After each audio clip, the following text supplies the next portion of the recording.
Solo Leveling chapter 88 and 89 explanation. ఇక chapter 88లో మన జిన్‌వుకి డీమన్ మోనార్క్ రింగ్ అయితే వచ్చుంటుంది. దాంతో తనైతే న్యూ ఎబిలిటీస్‌ని అయితే అన్‌లాక్ చేశాడు. దాంతో న్యూ ఎఫెక్ట్స్ అయితే వస్తాయన్నమాట జిన్‌వుకి. అవన్నీ పక్కన పెట్టేస్తే ఈ ఐటెమ్ మాత్రం చాలా హైలైట్‌గా ఉంది.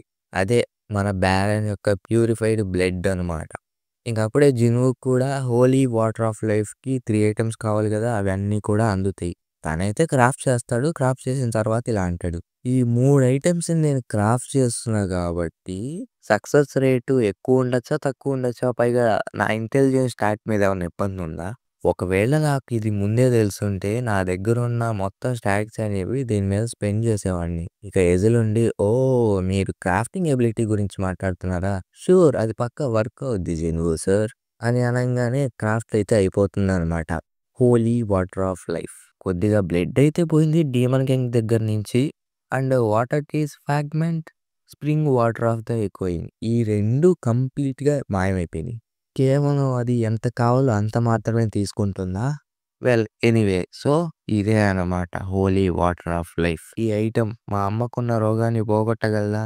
నేను ఇప్పుడే హాస్పిటల్‌కైతే వెళ్ళాలి అండ్ దీన్నైతే చెక్ చేయాలి. ఈ ఐరన్ గాడు మళ్ళా దాన్నేసుకొని వస్తా ఉంటాడు భుజం మీద. ఇక జిన్‌వు ఉండి ఇలా అంటాడు. ఒరేయ్ ఐరన్‌గా నువ్వు మారవా? ఎప్పుడు చూసినా తలనొప్పి తెస్తానే ఉంటావు అని ఎరైజ్ అయితే అంటాడనమాట జిన్‌వు. ఏంటంటే మన బ్యారన్ డ్రాగన్ ఉంటుంది చూడండి. వాడు గాల్లోకి ఎగురుతాడు. అదే ఇది. దాన్నే ఎరేజ్ చేశాడు. ఎరేజ్ చేసి ఇలా అంటాడు.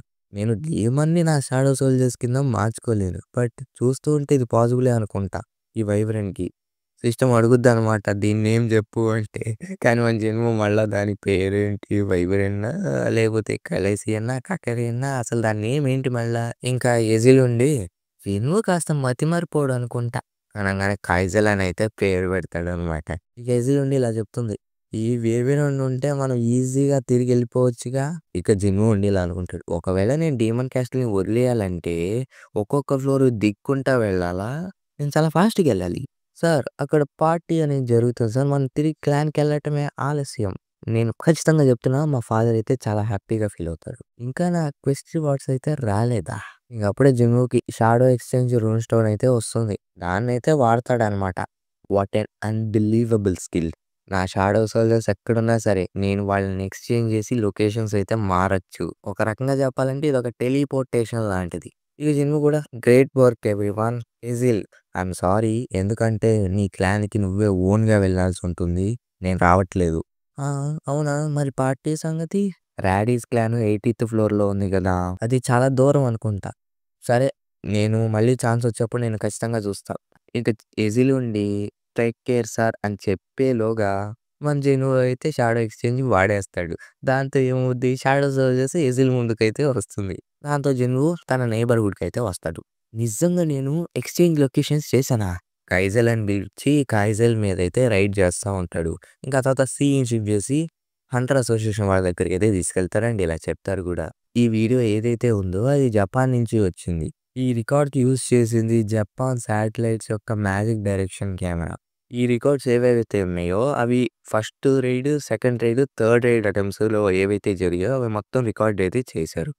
కోటోర్ అది చెప్పాడు. మిగతా యాన్స్ ఏవైతే ఉన్నాయో అవనేవి పక్కకొచ్చేస్తాయి నెక్స్ట్‌కి. ఎక్సెప్ట్ క్వీన్ యాంట్ వాళ్ళ గాడ్స్. ఈ యాన్స్ అపియరెన్స్ ఏవైతే ఉన్నాయో అవి మారుతా మారుతా వస్తాయి. ఈచ్ జనరేషన్ కింద ఎవాల్వ్ అవుతా ఉన్నాయి. అండ్ ప్రతి జనరేషన్ యొక్క లైఫ్ టైమ్ చూసుకుంటే రఫ్‌గా ఒక ఇయర్ ఉంటుంది.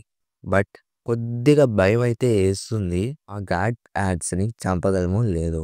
అదంతా పక్కన పెట్టేస్తే కొన్ని గాడ్స్ అయితే ఆ బాస్ మాన్స్టర్‌ని అయితే హైలీ ర్యాంక్డ్ డంజన్స్‌లో సేఫ్‌గా ప్రొటెక్ట్ అయితే చేస్తున్నారు. అవి త్వరగా రావాలంటే వాటి యొక్క పాసిబిలిటీ ఏంటి అండ్ ఫాస్ట్‌గా రావాలి. వాళ్ళు జామింగ్ సిగ్నల్ అయితే వాడతారు. ఇక గోగని ఉండి ఇలా అడుగుతాడు. అసలు యాంట్స్ ఇంత ఫాస్ట్‌గా రావటానికి వాళ్ళ యొక్క రీజన్ ఏంటి? పైగా ఫాస్ట్‌గానే వస్తున్నారు. ఎట్ ద సేమ్ టైమ్ అనుకున్న దానికంటే ఫాస్ట్‌గా వస్తున్నారు. హౌ? ఎలా? వాళ్ళు జామింగ్ సిగ్నల్‌ని అయితే యూజ్ చేస్తారు. ఈ యాన్స్ ఏవైతే ఉన్నాయో అవి ఒకళ్ళకొకళ్ళు కమ్యూనికేట్ చేసుకోగలదు వాళ్ళ యొక్క స్పెషల్ వేవ్ లెంగ్త్‌తో. అండ్ కోటోరోజు చూసుకుంటే ఈ జామింగ్ సిగ్నల్‌నే బ్రేక్ చేద్దాం అనుకుంటున్నాడు. అలా అయితే మనం క్వీన్ గార్డ్స్‌కి అండ్ క్వీన్‌కి మాత్రమే టేక్ కేర్ చేసుకోవాలి. లేకపోతే వరీ అవ్వాల్సిన పనేం లేదు. ఈ చైర్మన్ ఉండి సడెన్‌గా షాక్ అయితాడు. "నువ్వు సెన్స్ చేసావా అది? ఏమైంది చైర్మన్?" మ్యాజికల్ వేవ్ లెన్స్ అవి చాలా దూరం నుంచి నేను సెన్స్ చేశా అని గోగని అయితే మనసులో అనుకుంటాడు. ఇంకా ఆ పక్క నువ్వు ఇంకా జెన్యూని కాంటాక్ట్ చేయలేదా అంటే మేము మా బెస్ట్ ఇస్తున్నాం సార్ అయితే చెప్తారు. నువ్వు కూడా సెన్స్ చేసావా అది? ఒరేయ్ బాబు నేను రిటైర్ అయ్యానురా బాబు అంతే. నాకేమి ర్యాంక్ పోలేదు ఏమి పోలేదు. అసలేంటిది ఇప్పుడు జరిగింది? చాయ్ జాంగిన్ అండ్ చాయ్ షేర్స్ ఇవ్వలేదని కొట్లాడుకుంటున్నారనుకుంటా. అవునా? అలా అయితే ఇది గూడా తాగు అని జెప్పి పోస్తాడనమాట మందు. నవ్వు హయ్యం. ఎందుకంటే నువ్వు గూడా ముసలోడివయిపోతావు. ఎందుకంటే ఇప్పుడు గూడా ఫ్లవరింగ్ అయిపోతున్నావు గదా! తనే ఎస్ ర్యాంక్ హీలర్ మిన్ బియోంగు. అందరితోని చాప్టర్ అయిపోతుంది. ఇంకా నెక్స్ట్ చాప్టర్‌లో జూసుకుంటే నీకేమైనా ఫన్నీగా వినాలనుందా అంటే లేదు అనయితే జెప్తాడు. ఇక తన గురించి చెప్తారిలా. వీడికున్న హ్యూమర్ ప్రకారం జూసుకుంటే వియర్డ్ గై వీడు. వీడే first yes rank Hunter retire చేసింది. వీడొక్కడే ఫస్ట్ అని నేను చెప్పను. బట్ వీడొక్కడు ఫస్ట్ రిటైర్డ్ అయింది. ఎంతమంది చూస్ చేసుకోగలరు? అంత మనీ వచ్చినా కూడా రిటైర్ అవ్వటం. అలానే తను రిచ్ అని కాదు. బట్ తన ప్రాబ్లమ్స్ తనకుంటాయి గదా! ఇంక మిన్ బియాంగ్ ఉండి ఇలా అడుగుతాడు. "నువ్వు నిజంగానే వెళ్ళాలనుకుంటున్నావా?" అంటే, "అవును వెళ్ళాలనుకుంటున్నా." "నువ్వు యూన్ సక్ హైన్ చనిపోవటం చూసావు." "యాహ్! అందుకే నేను వెళ్ళాలనుకుంటున్నా." ఎందుకంటే నేను కూడా వదిలేస్తే ఆ యాంట్స్ అనేవి సౌత్ కొరియాకెళ్ళి వచ్చి మిగతా వాళ్ళందరి ఫేట్స్ అనేవి తినేస్తాయి. నువ్వు చాలా మూర్ఖుల్లా కనబడుతున్నావు నాకు. లేదు, లేదు, లేదు. ఎందుకంటే ఒక కూల్ ఎక్స్‌క్యూజ్ చెప్తేనే గదా! నేనంటూ వెళ్ళటానికి ఒక రీజన్ ఉండేది. ఇక మిన్‌మియాంగ్ నుండి నేను అస్సలు రాను. ఖచ్చితంగా రాను. నువ్వు నన్ను పిలవటానికే వచ్చుంటే మాత్రం లేదు. సారీ. లేదురా అయ్యా పిల్ల బచ్చనగాల. నేనేదో ఊరకనే నిన్ను చూసి వెళ్దామని వచ్చా. మళ్ళా నేనెప్పుడు చూస్తానో తెలీదు కదరా నిన్ను. మనోడి ప్లాన్స్ చెప్తాడనమాట. నేను టీచింగ్ సర్టిఫికేషన్ ఎగ్జామ్స్‌నైతే ప్రిపేర్ అవుతున్నాను. అండ్ ఎగ్జాక్ట్‌గా నేనైతే చెప్పలేను. బట్ ఆర్డినరీ సివిల్ సర్వెంట్‌గా అయితే చేస్తా. మీకు తెలుసా యోజన్ గిల్డ్ గురించి? వాళ్ళైతే టాలెంట్ కలిగిన హంటర్స్‌ని క్రియేట్ చేసుకొని వాళ్ళ ఓన్ గిల్డ్‌గా చేద్దామనుకుంటున్నారు. నాకు కూడా వాళ్ళ నుంచి కాలొచ్చింది, ఆఫరొచ్చింది గిల్డ్ మాస్టర్ పొజిషన్ కింద. నేనెప్పుడైతే రేటెడ్ చేశానో అప్పుడు యోజిన్ గిల్డ్ మాత్రమే కాదు, నాకు ఎన్నో కౌంట్‌లెస్ స్వీట్ డీల్స్ అయితే వచ్చాయి. ఉన్నప్పటికీ నన్ను పక్కన పెట్టేస్తే నాకు రక్త కళ్ళజోడు ఇంకా అసలు ఇష్టమే లేదు. అందుకే నేను టీచింగ్ సర్టిఫికేషన్ ఎగ్జామ్ అయితే చేసుకుంటున్నా. కొరియన్ హిస్టరీ, స్టోరీస్ అంటావా అవి మామూలే. అవెందుకు అంటే నీకు ఆల్రెడీ తెలుసుగా నాకు హిస్టారికల్ డ్రామాస్ అంటే ఇష్టమని. నువ్వు నిజంగా వీడరా నాయనా! నేనేమంటున్నా అంటే ఈ వార్స్ అనేవి బుక్‌లోనే ఒక స్టోరీలా మిగిలిపోతే బావుండు.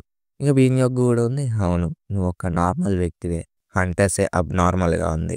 వెయిట్ ఇప్పుడే నాకు గుర్తొచ్చింది. అంతమంది ఉన్నారా మాన్‌స్టర్స్‌ని హేట్ చేసేవాళ్ళు? కొద్దిమంది ఉన్నారు. బట్ ఎమాంగ్‌లో చూసుకుంటే వాళ్ళకి ఎంజాయ్ లానే ఉంటుంది గదా! హీల్ చేయటం. వాళ్ళు ఎవేక్న్ అయినందుకా ఎంజాయ్ చేసేది. ఇక ఆ తర్వాత జిన్‌వూ అయితే వచ్చుంటాడు హాస్పిటల్‌లో. వచ్చి వాళ్ళ అమ్మని చూస్తూ ఇలా అనుకుంటాడు. ఒకవేళ నేనేమన్నా చెడగొడితే ఇక నేనేమి రివర్స్ చేసి మార్చలేను. తను యాక్చువల్‌గా హోలీ వాటర్ ఆఫ్ లైఫ్ తాగినా గూడా గ్యారంటీ లేకపోతే తను బానే ఉంటుందా? మేబీ అయ్యుండొచ్చు. తనైతే ఖచ్చితంగా తాగినా గూడా బానే అవుద్దేమో! ఎందుకంటే నాకు సిస్టమ్ అనేది చాలా మిరాకిల్స్ అయితే చూపిచ్చింది. ఈ స్టోరీలు ఏవైతే ఉన్నాయో ఎదుటి వ్యక్తులు ఎవరు నమ్మరు. ఇది ఒక్క సిస్టమ్ పవర్స్ అంతే. హౌ ఒక ఈ ర్యాంక్ ఇంత దూరం రాటం. ఇంకొకసారి ట్రస్ట్ చేస్తే సరిపోద్దనుకుంటా. ప్లీజ్, ప్లీజ్ అని తాగిపిస్తూ ఉంటే జింగు తనకు ఆ మార్క్ అయితే కనపడుతుంది. అప్పుడే చిన్న ఫ్లాష్ బ్యాక్‌నైతే చూపిస్తారు. అండ్ జిన్‌వూ ఇలా అంటాడు. నేను తన హెయిర్‌ని మాత్రమే వాష్ చేద్దాం అనుకున్నా. జిన్‌వూ నీకేం కాలేదుగా? నీకేమైనా దెబ్బ తాకిందా? ఏం లేదుగా? అంటే జిన్‌వూ మనసులోని ఇలా అనుకుంటాడు. అది నా తప్పు. నేను ఆ స్కార్ రావటానికి కారణం నేనే. ఇంక మెల్లమెల్లగా తన స్కిన్ అయితే మారుతుంది. తన కలర్ మారింది. ఇంకా తను ఎందుకు లెగవట్లేదు. వై? ఎందుకు? నీ కళ్ళు తెరవమ్మా! నీ కళ్ళు తెరువు. నేను స్ట్రాంగ్‌గా అవ్వటానికి నువ్వు మాత్రమే రీజన్. సో కళ్ళు తెరవమ్మా! అనంగానే ఇది జిన్‌వూ నువ్వేనా? అని వాళ్ళమ్మయితే లేస్తుందనమాట. ఇంకా ఆళ్ళమ్మ అడుగుద్దిలా నేనెంత కాలంగా నిద్రపోతున్నా అంటే 4 ఇయర్స్ అని జెప్తాడు. జీనా ఎలా ఉంది? యాహ్! తను చాలా బావుంది. Thank you Jinwoo. నువ్వు నీ ప్రామిస్‌ని నిలబెట్టుకున్నావు. నువ్వు చాలా బాధపడుంటావు కదా! ఈ 4 ఏళ్ళు. నేనిలా మంచాన మీద పడినా సరే, నువ్వు చాలా బాగా కేర్ తీసుకున్నావు చూడు. అది నీకు డిఫికల్ట్‌గా ఉండుంటుంది జిను. అని జిన్‌వూ అయితే ఏడుస్తూ ఉంటాడు. అంతటితో నీ చాప్టర్ అయితే అయిపోతుంది. And yeah! కొంచెం ఎమోషనల్‌గానే ఉంటుంది. అందుకే అలా కూడా ట్రై చేశా. నచ్చిందని అనుకుంటున్నా. ఇంక నెక్స్ట్ రోజు వస్తా. Until then bye by.